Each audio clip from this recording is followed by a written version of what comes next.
দিদির ভোটের সময় মুসলমান, ভোটের পরেই জাহান্নাম। মুখ্যমন্ত্রীকে তীব্র কটাক্ষ অধীর রঞ্জন চৌধুরীর।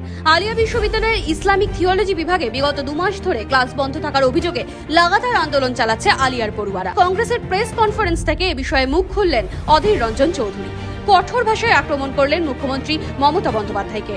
তার সঙ্গে ভারতবর্ষব্যাপী হিজাব নিয়ে চলতে থাকা সমস্যার বিষয়েও মুখ্যমন্ত্রীর নিষ্ক্রিয়তা নিয়ে প্রশ্ন তুললেন তিনি।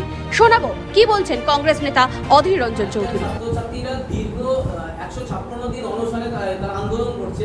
সংখ্যালঘুদের একমাত্র অটোনমাস বিশ্ববিদ্যালয় আলিয়ার দুরবস্থা, সেখানে 2 বছর ধরে কোনো অর্থ সহযোগিতা করবে না। তো দিদির হচ্ছে ভোটের সময় মুসলমান, বাকি সব জাহান্নাম। ভোটের সময় মুসলমানের কথা মনে পড়ে, বাকি সময় জাহান্নাম।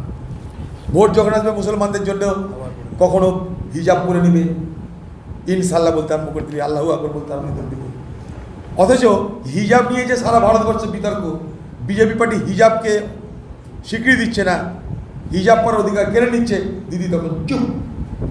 কিন্তু হিজাব পরে দিদি কিন্তু মুসলমানদের মসজিদে যাবে ভোটের জন্য।